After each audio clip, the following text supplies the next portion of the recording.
Salam integritas. Ada pertanyaan yang masuk ke WA redaksi integritas meminta pencerahan ataupun pandangan terkait kasus Makarim yang sedang viral dari Jeremy dan Mogot Jakarta Barat.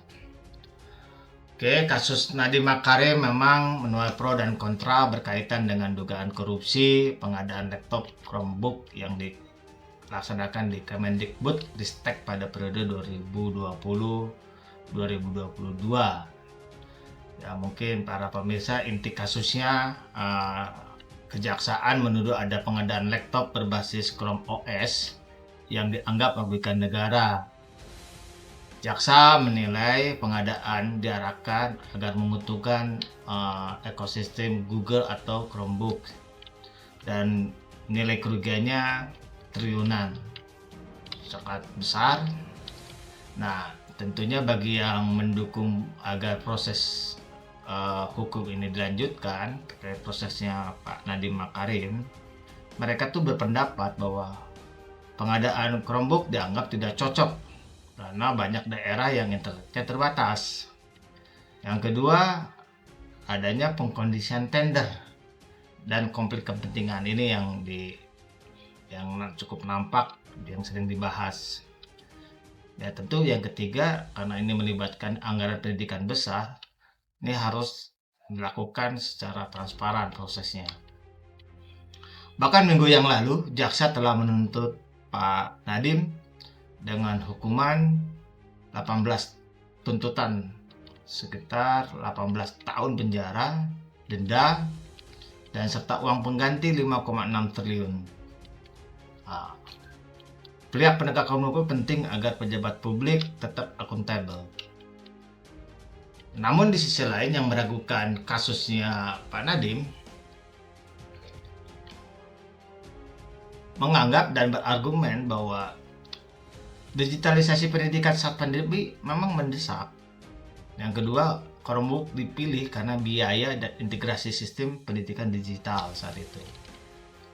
Dan yang paling sering disampaikan bahwa belum tentu suatu kebijakan yang gagal otomatis berarti korupsi. Ini yang sering disampaikan berulang-ulang, bahwa kebijakan yang gagal otomatis berarti korupsi.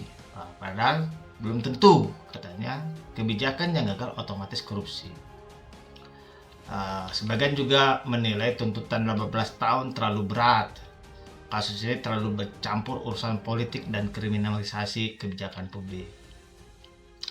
Mengapa publik terbelah? Wajar, karena Pak Nadiem ini kan punya citra sebagai pendiri Gojek, ya. Kita tahu lah Gojek seperti apa, ya kan? Tokoh startup yang sangat sukses. Dan yang ketiga adalah simbol modernisasi pendidikan. Ya, akibatnya mungkin para pendukung melihat bahwa masyarakat melihatnya mungkin bagi yang mendukung Pak Nadiem sedang diserang, atau istilahnya diserang pribadinya, ya, atau usahanya, bisa saja. Dan yang terakhir mungkin yang melihat yang mendukung Pak Nadiem tetap diproses, ya karena ini menyangkut uang negara, tentu harus ada pertanggungjawaban. Namun saya melihat fakta-fakta hukum yang sudah berjalan lah, ya. Artinya secara juga lihat beberapa fakta yang muncul di persidangan Chromebook yang menjerat Pak Nadiem. Saya melihat Pak Jaksa menuduh pengadaan Chromebook dan Chrome Device Management atau CDM menyebabkan kerugian 2,1 triliun. Angka itu berasal dari dugaan kemahalan harga laptop dan pengadaan CDM yang dianggap tidak diperlukan. Dan yang kedua, ada dakwaan jaksa juga menyampaikan spesifikasi tender dibuat mengarah pada sistem Chrome OS yang sehingga dianggap menguntungkan ekosistem Google. Jaksa menyebut adanya pertemuan dengan pihak Google sebelum proyek berjalan. Itu di persidangan Yang ketiga juga jaksa melihat hasil uji coba Chromebook tahun 2019 sebelumnya kurang efektif karena di banyak daerah Indonesia memiliki keterbatasan internet. Namun proyek tetap dilanjutkan. Itu fakta yang disampaikan oleh jaksa di persidangan. Namun ada juga pembela memberikan yang kita dengar sendiri fakta membantah adanya kerugian negara yang pasti.